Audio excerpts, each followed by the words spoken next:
To People Making Money. I'm your host, Kevin Bemmel, and we're here every Wednesday at 10 a.m. Pacific time. That's, of course, 1 p.m. on the East Coast and an hour in for Central and Mountain Time. And this is our monthly feature called Economic Echoes, where we talk about how changes in the economy affect us as individuals. So many of you may have heard me before saying we don't live the national economy. It doesn't really matter if the unemployment rate is 3% nationwide, because we live in a locale, and how things are happening locally is much more important than what's happening on the national scale. And so once a month after the figures come out, we go through the more localized, we go through the national and more localized numbers so you can see how they compare and get a sense of how these things might be impacting your life, the life of your family, loved ones, etc. So we're going to start out, as we always do, by talking about the Consumer Price Index, otherwise known as inflation. And you'll see here that as of last month, June, okay, CPI for all items falls 0.1% in June. The price of gasoline was down. So 0.1%, probably not particularly noticeable in terms of that. However, the more relevant statistic is that prices rose 3% over the last 12 months, what they call not seasonally adjusted. And that's just how they take into account, summer, winter, fall, etc. So you can see here that all items was 3%. Food went up 2.2%. Okay, and energy went up 1%, and all items less food and energy went up 0.3%. So we can click on these, and you can see that food at home went up 1.1%, but food away from home went up 4.1%. And let's see, how do we get this to go back? No, it doesn't want to do that. Okay, well, that's weird that you can't go back. Nope. Okay. Well, in any event, this is the national. Let me try this. There we go. This is the national picture. Okay. So then looking at energy. Okay. So energy commodities actually went down 2.2%. Energy services, which are, okay, here we go. So electricity and natural gas went up. Now, in the summer, of course, when it's hot, the fact that electricity prices went up 4.4%, you can see that's a big bite. So if you're like me, I'm going to go back to this. Okay, if you're like me, I drive very little, right? So fuel oil was up 8%, but see, gasoline was down 2.5%. But I don't drive very much, so that doesn't really affect me. Whereas I live at home. My office is at home, and I need air conditioning, and that went up 4.4%. So for me, although overall energy prices, pardon me.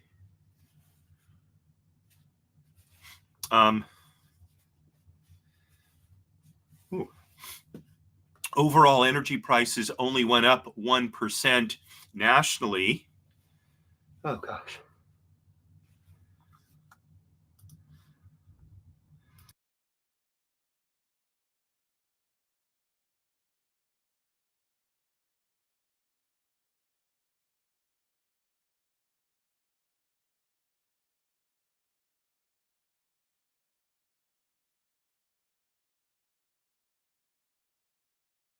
So although energy prices only went up 1%, for me, they went up much more because I use very little gasoline, but a lot of electricity. Okay, food-wise, and again, this is me, so I don't eat out very often.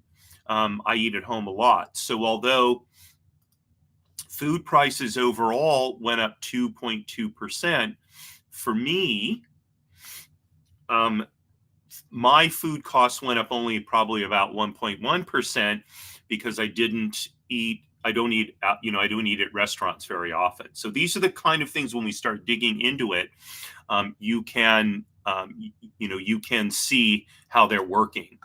Okay, so now let's look at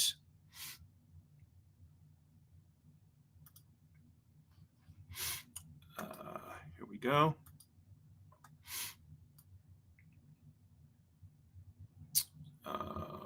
This is what we want. No, wait.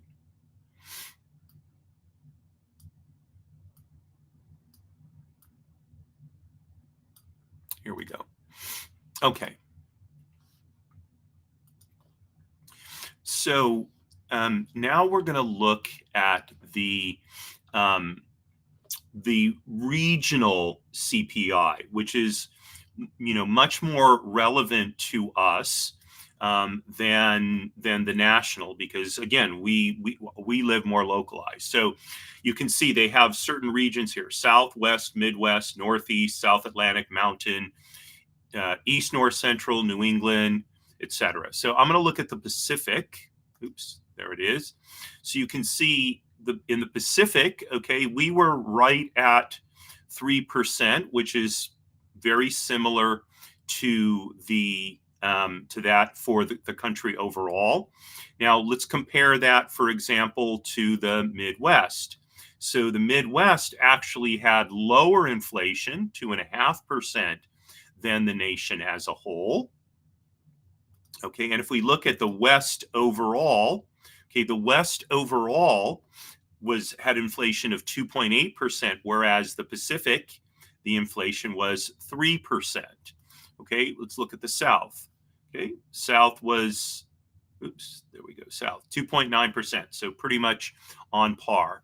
Okay, now let's look at something like New England. Okay, New England had much lower inflation recently, but now, where's June? Okay, in June, inflation in New England was 3.8%, almost a percentage point higher than the national average. Okay, so if you're living in the New England area, overall, you may be feeling greater inflation. All right, so let's take this off. Let's just focus here on the Pacific. Okay. And let's take a look at this. Okay. Oh, okay. Yeah. This won't give us what we want. All right. Well, so in any event, well, we don't have available to us the individual items on the regional level, but you can at least get a sense for how things are going in your region. So in the mountain region, again, 2.3%, even lower than the Midwest. Okay, so if you're living in the Midwest and mountain region, you're experiencing inflation probably lower than those of us on the East and West coasts. And here, let's look at East, South, Central. Yeah, East, South, Central, see, 3.4%. Mid-Atlantic, 3.8%. And let's get rid of these two. West, North, Central. Here we go. Still, 3%, similar to the Pacific. And West, South, Central. Okay. West, South, Central, 3.1%. So there you have it. Okay. And we still got mountain there. Okay. So we want Pacific and get rid of mountain. Okay. So by looking at the regional CPI, you can get a sense why, like, you may be thinking, well, it seems to me that prices went up much more for me than they did, for what they're saying the national average is. Well, by looking at the two different aspects, one, how the specific products you use and how those prices have changed versus the region that you're in, you'll get a better sense of how things are going for you. All right, now let's go back here. And next we're going to look at,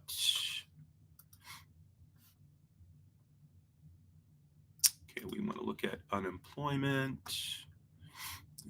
which is, make sure I'm getting the right one because there's so many. Here we go. Oops, what happened to it? Here we go. Okay. And all right, so here we go with, okay, so this is the overall unemployment statistics. And this is again for the entire, I'm sorry. Oh. Wait a minute. Okay, I'm sorry. This is the earnings. So we're going to look at earnings first. Okay, so earnings in June last month, average hourly earnings were $11.18. So they went up 4 cents an hour from last month. So, a small amount. Over the year, they went up 9 cents. Okay, so 9 cents against $11 is a less than 1% increase year over year. Okay, so and you can say, okay, so it's actually, here it is, 8.8% increase year over year. So wages are not keeping pace with inflation. So if you feel in general like you're falling behind, that shouldn't surprise you, because at least nationally, inflation 3% for all urban consumers, wages went up less than 1% over that same time. Okay, so that's that in a nutshell. Tells you why people, you've heard a lot about how people are unhappy about the economy, and there's of course a political storm going on about this because President Biden feels he's not being given enough credit. Well, the reality is people are falling behind. There's just no doubt about that, and you know that's just the reality of the situation. So, okay, and now let's look at this on a regional basis, which is what's more important. Okay. Now, this is changes in personal income this is still through the first quarter. So evidently they haven't released second quarter numbers yet. Actually, let me just double check this. I want to next release, current release. Okay, yeah. So the next release isn't coming out until June 28th. So we'll cover this next month. So we've looked at this chart before, and you can see the areas where wages are increasing the fastest. It happens to also be in areas where inflation is the hottest. Okay, and that should make sense. Whereas inflation is lower in the mountain and Midwest region, and so wages are not increasing as quickly there. So regionally, so if you're in California, okay, for example, so inflation has been around 3% for most of the last year or so. Wage growth in the from the fourth quarter of last year through the first quarter of this year in California was up 8%, over 8.2%, in fact. Okay, and same in Florida, by the way. Alabama, it was up 9, South Carolina 9.5. So you can see in these states, even though some of them had higher inflation than the national average, people are still doing well because their income is increasing faster than inflation. But for people in North Dakota, they're losing ground for sure, even though inflation is lower in the Midwest. So if you're in North Dakota and you're feeling like, wow, I feel really strapped, or if you're in Nebraska, you probably are feeling, pretty tight. Same with Illinois, okay, where these are the three states with the lowest wage growth, followed by Iowa. So if you're in any of those states, I imagine that you may be feeling pretty pinched by the fact that wage growth is not or barely keeping up with inflation. Okay, now let's go to unemployment. So here we go. Oh, here we go. Okay. So this is the national unemployment rate. Okay. And you can see that it ticked up slightly in June to 4.1% from 4% in May. So, a little bit higher overall. Now, for men, okay, the unemployment rate went from 3.3% in March. I'm sorry, in 3.8% in May to it stayed the same, 3.8% in June. So overall for men, unemployment didn't change. For women, okay, it was 3.4% in May, and it ticked up to 3.7% in June. Why did it go up for women? I don't know. That's a good question. Okay, then let's look next at teenagers. So teenagers, okay, the unemployment rate in June was 12.1%, which is down a little bit from May. Okay, and maybe that's because so we're in the throes of summer now. More teens were able to find jobs. I know I was at the supermarket the other day, and oops, when I realized, there you go. Okay, so now, sorry about that. So I was at the supermarket the other day and I noticed there was a teenager working there. Hadn't noticed that before. Okay, let me go back and show you these real quickly again. Take this out. Okay, so here we go again. For women, it went up to 3.7% from 3.4, and for men, it stayed the same at 3.8. Now, it is interesting. Overall, the employment rate is slightly higher for men, although women, kind of almost caught up in June in terms of unemployment. Okay, among white Americans, okay, unemployment for June, 3.5%. Okay, and that was the same as in May and April for that matter. So unemployment has been pretty consistent for white Americans. For Black Americans, okay, unemployment in June was 6.3%, which you'll notice is up a little bit from May, but is up a lot from April, right? In April, it was at 5.6%. So today in June, it's at 6.3. So it's gone up a half a percentage point for Black Americans, okay? And overall, compared to the total, okay, Black Americans have a higher unemployment rate. All right, next, Asians. Okay, so Asians recently have been much lower than the national average. They were at 2.5% in March, 3.1% in May.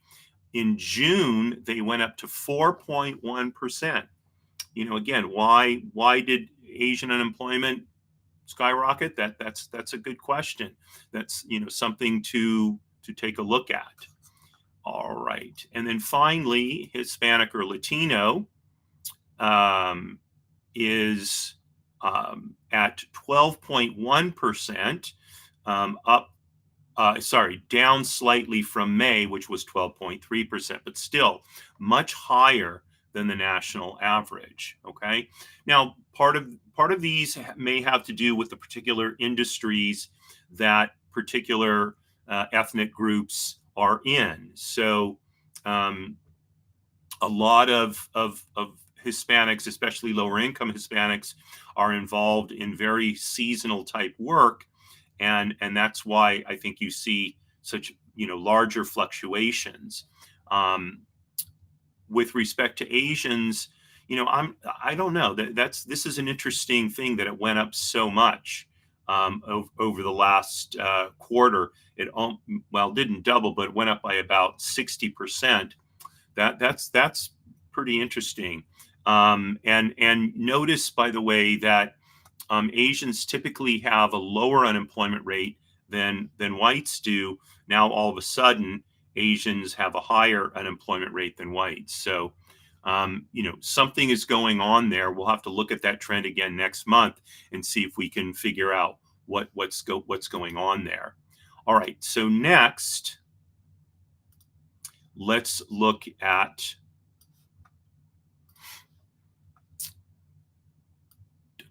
where is it? I went too far. Here we go. Unemployment rates for the states.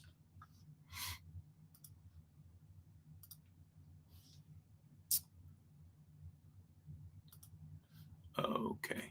So once again, the Dakotas have the lowest unemployment rate. So in May, they were at 2%. You see, they're tied for first, followed by Vermont, Nebraska, New Hampshire, Maryland, Virginia. So the lowest states, it's interesting, they're not really grouped around any particular region.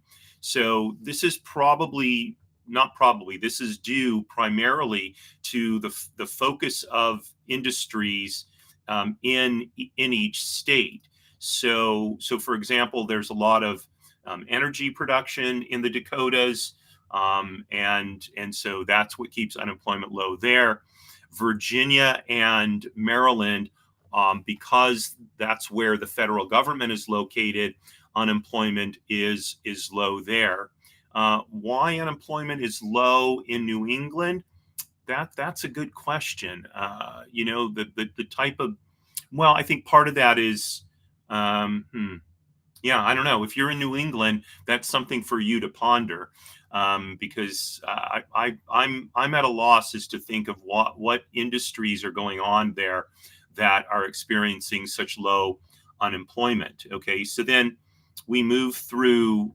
This is sort of the average unemployment here, and then we start getting into states like Delaware, Michigan, almost at 3.9%, almost 4. Texas is at 4, a little bit higher than the national average. Okay.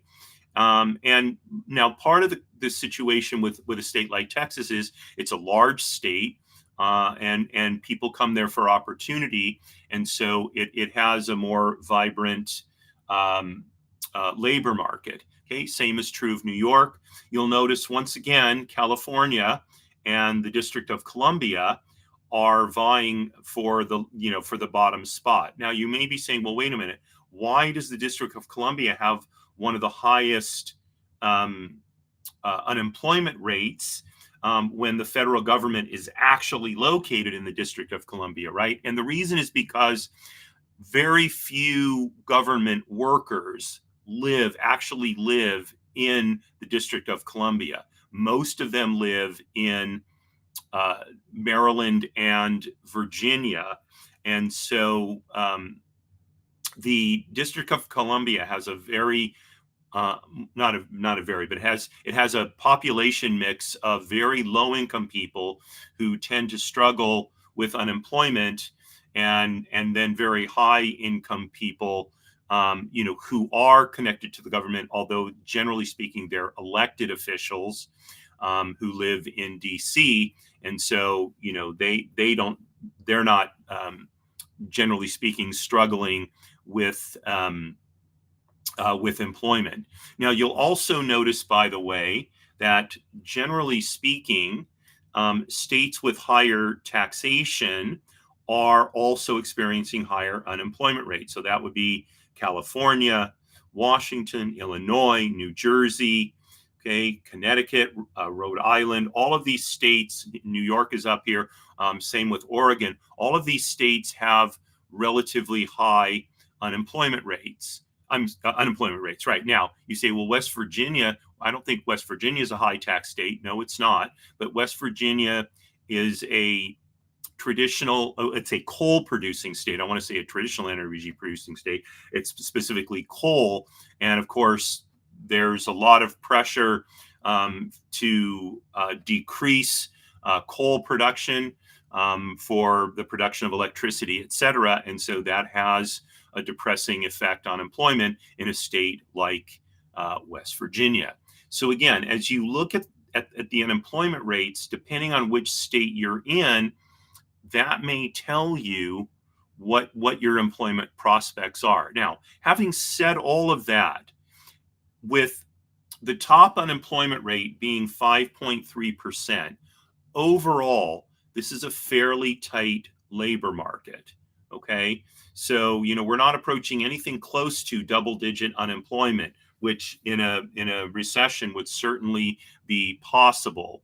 So overall, no matter which state you're in, employment is pretty tight, and you can see that the range is 3.3%, so roughly 3%, between the lowest at 2 and the highest at 5.3. So pretty much anywhere you go, employment is going to be pretty strong. Okay, so now let's go on to let's look at employment by industry nationally first. Okay. And let's see, there we go. Okay. So this tells you what areas, what sectors of employment have changed, how employment in those sectors have changed. So the ones on this side is where employment has grown. The ones on this side is where employment has shrunk. And you'll notice, let's look at the shrinking side, manufacturing, okay, the employment change by industry over the last month, employment lost almost 13,000 jobs, okay? Retail trade lost over 15,000 jobs, okay? I'm sorry, retail trade lost 8,500 jobs, reducing total employment to about 15.7 million. Manufacturing lost 8,000 jobs, reducing manufacturing employment to about 13 million. Okay, business services lost 17,000 jobs, so bringing business service employment down to about 23 million. Now, I'm going to stay with this. Let's look at the 12-month overall. So overall, in the last year, manufacturing has increased by 5,000 jobs, which is a 0% change, right? So over the last year, manufacturing employment has been pretty steady. As compared with retail trade, which although it's went down over the last month, over the last year, retail trade added 81,000 jobs, which is a 0.5% increase over the last year.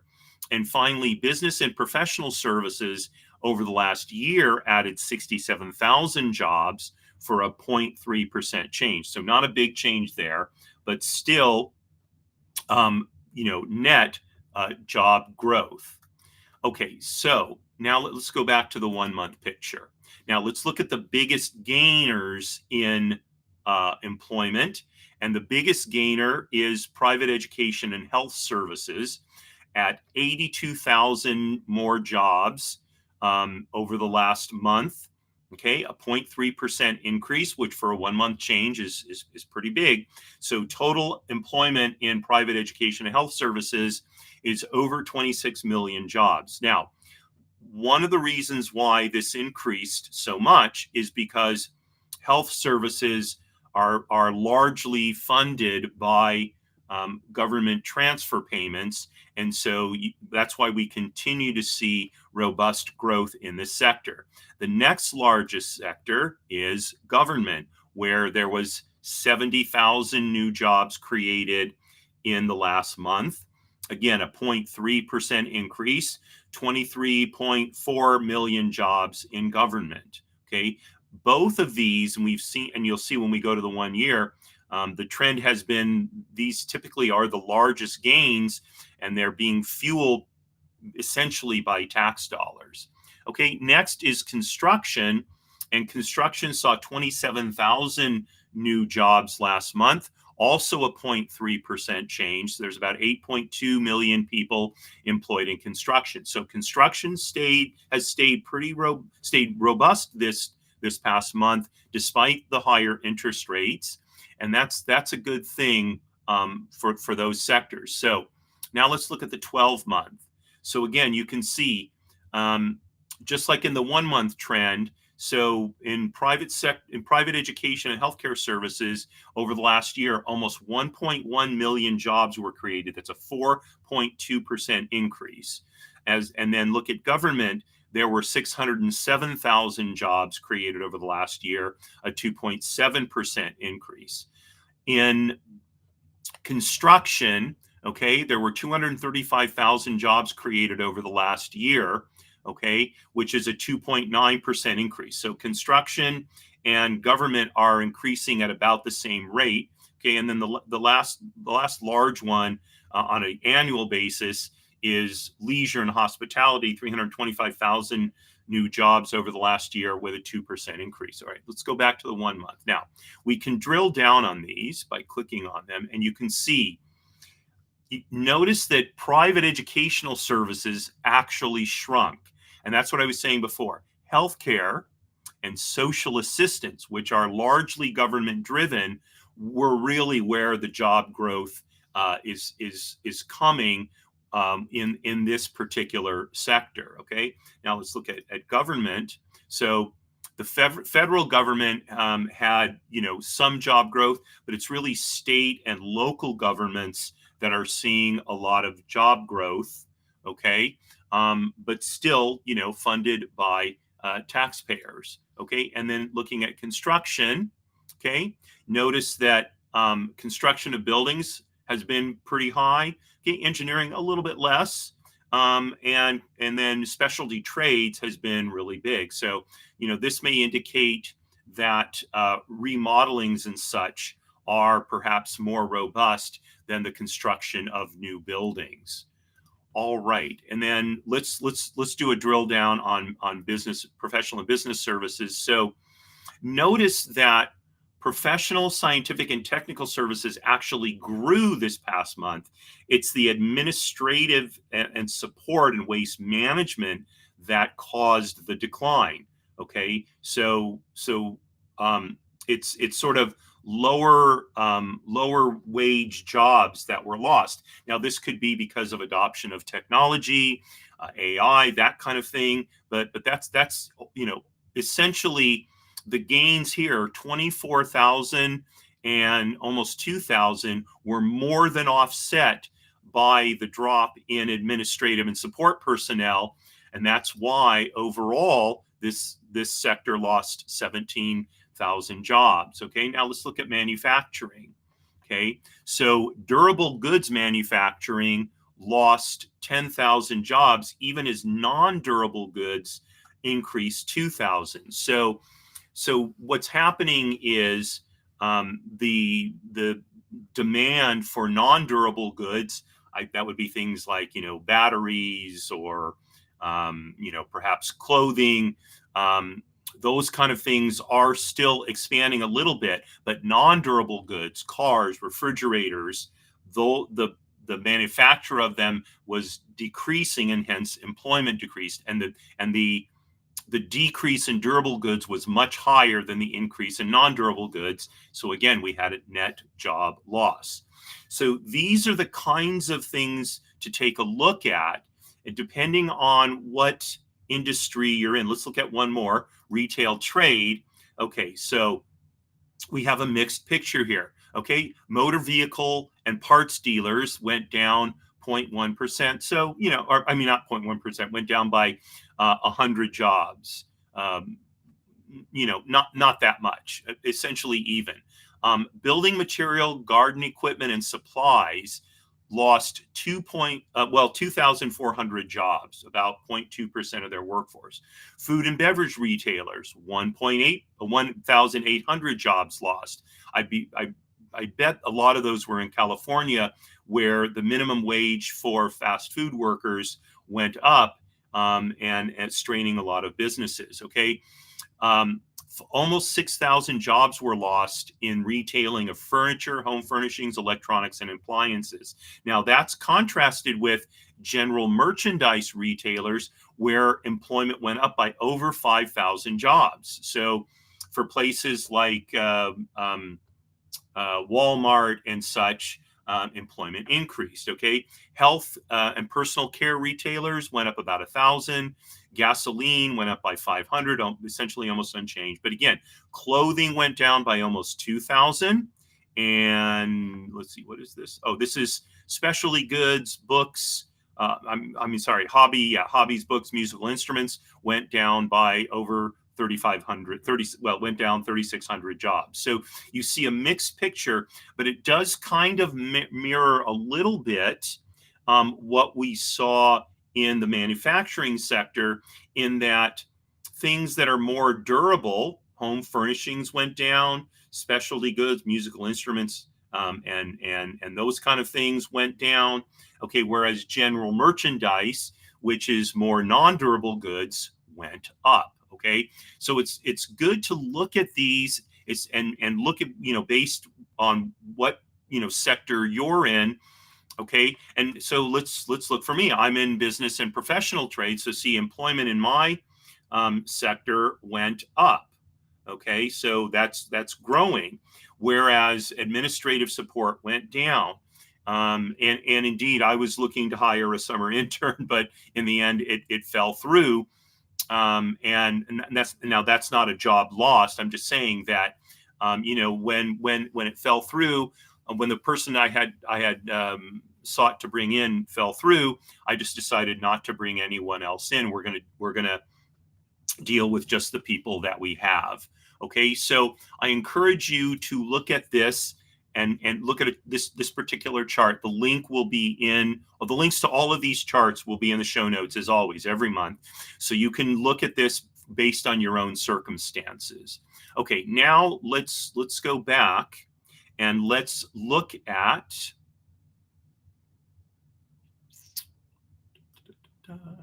here we go. Industry employment by state. Here we go. Okay, so this is still for May. Okay, but you can see that this is total non-farm employment. But let's look at some of these sectors. So let's look at construction. Okay, so employment by construction is highest in the biggest states. That makes sense. So the states with the most population have got the highest density in terms of employment. Okay, let's look at professional and business services. Okay, again, bigger states and wealthier states tend to have more business and professional and business services. So that's why you see Florida, Texas, California, Georgia, New York, Pennsylvania, Illinois, Virginia. These are all states that are relatively wealthy, as opposed to the mountain states and the Southeast, with the exception of Georgia and Florida, where levels of wealth are not nearly as high, and so you don't have as great a concentration of professional and business services. Okay, let's look at government. Okay, now, same thing. In general, wealthier states tend to have higher government employment. Okay, and now it is interesting, because you would say, well, wait, why isn't there a red-blue state divide?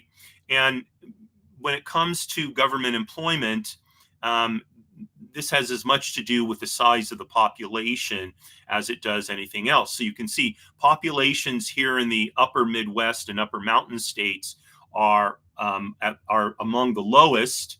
Same with the Northeast, and so that's why you see lower levels of government employment there. Now, in the Northeast, Massachusetts happens to be the most populous state, and so you can see it has the highest level, highest number of government jobs versus the other states in the Northeast. Okay, so this gives you an idea, again, depending on where you're at on a state by state basis. Okay, let's look at financial activities. Okay, notice financial activities and professional and business services pretty similar. Okay, again, has to do as much with population and wealth as it does with location or the political leanings of a state. Okay, so this is another chart to take a look at to determine what may be the prospects in the particular sector in which you're working, or if you're looking for a different job or to get into a different sector, which states have the largest numbers. Now, that doesn't necessarily mean that just because the numbers are low in the upper Midwest and upper mountain states for, say, business and professional business services, that they have the most opportunity. Because again, the amount of wealth in these states overall is lower than in states like California and Texas. On the other hand, there may be less competition here, okay? And so you'll want to dig more deeply than even these statistics show, okay? So this is a place to start, but you want to build from here. Okay, let's go on to the next one, which is, okay, we're going to look at job openings. Here we go. Oh, wait. Nope, we're going to look at labor force participation rate. I think I skipped that, if I'm not mistaken. Okay, so, all right. So the labor force participation rate, you'll notice that the labor force participation rate ticked up 0.1% nationwide. Okay. And so what that means is more people came into the workforce than left the workforce. Now, this is for the total. Okay. Now let's compare it for men. Okay. So for men, it went up from May 69.9 to 70.4. So it went up by 0.5%. Now, sometimes what we see happening when unemployment goes up is what's actually happened is the labor force participation rate has gone up. So what happens is people see, hey, there's job opportunity. I've been sitting on the sidelines, and maybe it's time for me to get back into job hunting, because the labor force participation rate only tracks people who are employed or actively looking for work. So if someone stops looking for work for a period of time, they're not included in these statistics. Okay, they're not factored in. Okay, so let's take out men and let's look at women. Okay, now the labor force participation rate for women dropped from 58.8% in May to 58.6%. So it went down a little bit. And indeed, the participation rate for men went up so much, it offset the drop for women, so that on net, it went up slightly in June. All right, and now for teenagers, okay, the labor force participation rate dropped from 38.1% to 37.4%. So that may be why, that is interesting, because with summer, you would have thought the labor force participation rate would have gone up, but, evidently not. So teenagers maybe are just, they don't want to have a job. They just want to, take the summer off or whatever. And so that's what they're doing. Okay, now let's look at labor force participation rate for whites. Okay, so it's 62.2% June, same as for May. Okay, and if you recall, we saw that the unemployment rate was steady also for white Americans. For Black Americans, okay, the labor force participation rate went from May. Here we go. Come on. Oops. Okay, where's May? April. Oh, oops. Okay, so it went from 62.9% in May. Okay, so it went up slightly in June to 62.7%. So, but overall, notice that the labor force participation rate for this quarter really declined for Black Americans, tending to indicate that they're having a harder time finding work. And if you recall, they have a higher than average unemployment rate, and so you would assume that that would be the case. Now, okay, so here's the answer to our question: why did unemployment increase among Asians so much? Well, here's why. So in June, the labor force participation rate was almost 66%, and that's up from 65.3% in May, which is up from 64, where is it? Right there, 64.1% in March. So Asians have been steadily entering the workforce, which is why we're seeing their unemployment rate increase. And then finally, for Hispanics, so this is a similar trend to Asians. Over the last several months, we've seen the labor force participation rate go up from 66.7% in December to 67.5%. So it went up by almost a percentage point over the last 6 months. And hence, more people coming in causes the unemployment rate to go up. All righty. Now let's look at a more regional level for labor force participation. Here we go. Okay. Now this is kind of an old chart, but you can see, and you can see that in general, this is on a county by county basis. You can see where the labor force participation rates are highest. It tends to be in the upper Midwest and in the mountain states. That's true for men, and that's equally true for women. And if we look at it in total, okay, that trend is the same. And indeed, on a state by state basis, looking at the totals, you can see, okay, labor force participation is highest in the upper Midwest, okay, lowest in the South, and that holds true for men and for women. Okay, so some of those trends are cultural. Some of those trends have to do with opportunity in particular states. So, if, for example, if you're in Alabama and Mississippi, okay, you can see that the labor force participation rates in Louisiana, Arkansas, Mississippi, and Alabama are among the lowest in the country, along with New Mexico, West Virginia, and Kentucky. And these states, too, they tend to be on the lower end of the income scale as well. Okay, and so that's one of these are not their economies are not as vibrant as other states' economies. Okay, now these figures, by the way, are several years old, but those trends really haven't changed that much over time.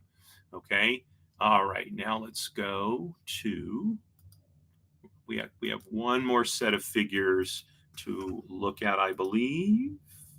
Yes, indeed, job openings. And here we go. Okay, so job openings nationally, okay, they went up going from April to May, the most recent figures we have available, by 0.1%.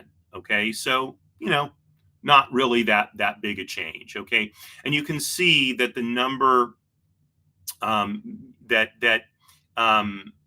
the job opening increases have been fairly steady on a percentage basis for the last several months, 5%, 4.8, 4.9.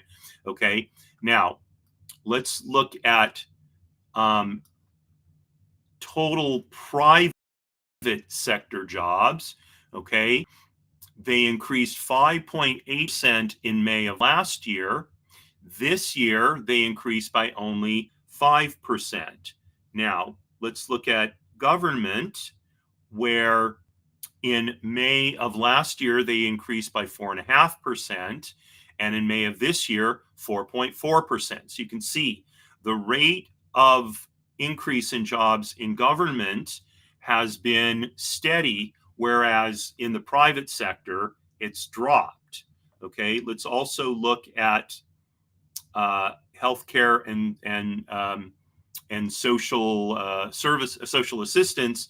So last year in May, the rate of increase was 7.3%.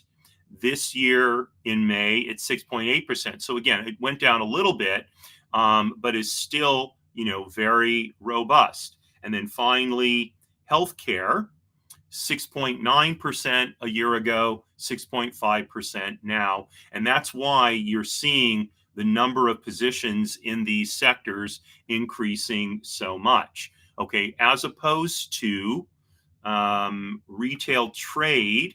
Okay, so the change in retail trade jobs over from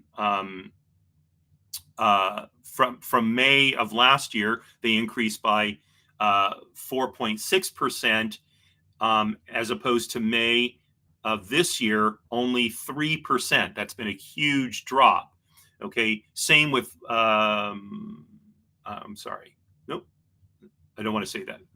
Different for wholesale trade. Okay, and then professional and business services. So 6.5% increase last May, 6.1% this May, a little bit of a drop, but not real huge. Okay, so you can, again, depending on the sector that you're in, at least nationally, this tells you what some of the changes are. And you can look here regionally now, and you can see overall the Midwest had the biggest job gains in the past month. But overall, there's not a whole lot of difference between the various regions. Okay, all right. So then finally, we're going to look at one more chart, which is job openings state by state, which is really what matters to us. Okay, so the states with the most job openings, as of April anyway, total job openings 4.8%. So you can see that any state of the very dark green, which you see here, the next darkest green here, and the next darkest green here actually have higher levels of job openings than the national average. And then these states have lower than the national average. Okay, so if you're thinking about relocating and you're wondering, well, to where should I relocate? This chart will help you, give you some insight there. So, the states with the fewest job opening rates are here. Now, you'll notice, by the way, that in some cases, these are large population states. That would be the case with California and New York.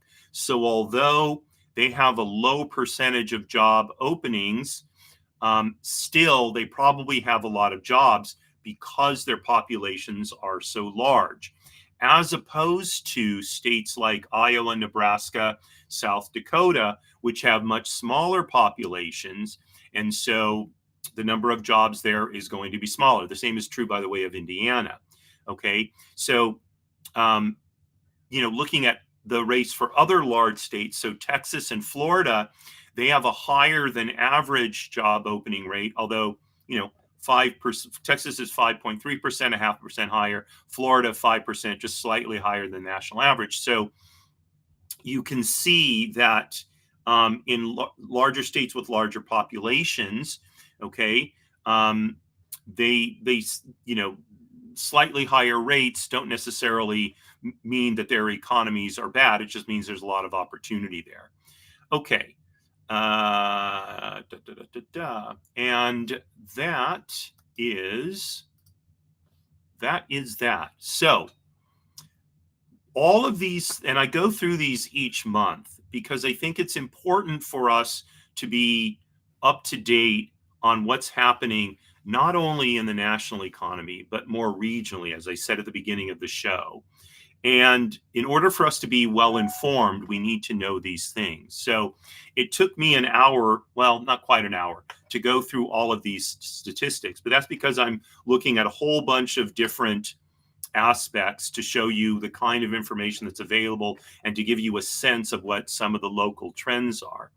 For you, if you take about 15 or 20 minutes, you can go through all those statistics, and all the links will be in the show notes, and you can very quickly get a perspective on your individual situation that is much clearer than anything you're going to hear in the news. Okay, because the news is reporting, generally speaking, nationwide. Okay, there's not a whole lot of local news reported anymore, especially on television. There's, you're talking CNN, Fox News, MSNBC, CNBC. Generally speaking, they're reporting national news. They may, on occasion, comment on more local economic issues. Okay. But even on your local news channels, they're rarely going to cover this kind of data in this at this level of granularity. So I encourage you to take a look at these and get a sense of what's really going on so that you can make proper economic decisions for you and your family, proper investment decisions for you and your family, and just overall better plan, whether it's your budgeting, whether it's job changes. All of those things are impacted by these numbers. So thank you very much for joining me. Now, unlike past weeks, this is not the last show for this week.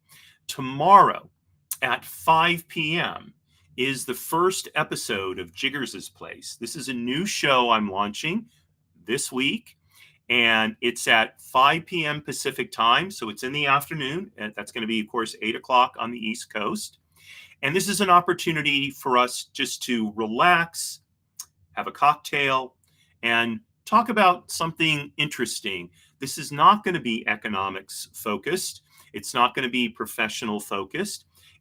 We're going to talk about books, ideas, life, all of the things that make life worth living over and above our professional lives. So come spend a half hour with me tomorrow at Jiggers' Place. And if you're wondering what that's all about, you can look at my show last week here on People Making Money, where I introduced the show, and I'll tune in tomorrow and I'll show you where Jiggers' Place comes from. And I hope you will join me for, like I said, a half an hour of relaxation. So thank you very much for joining me today. Wishing you a wonderful rest of the day, and signing off, Marie.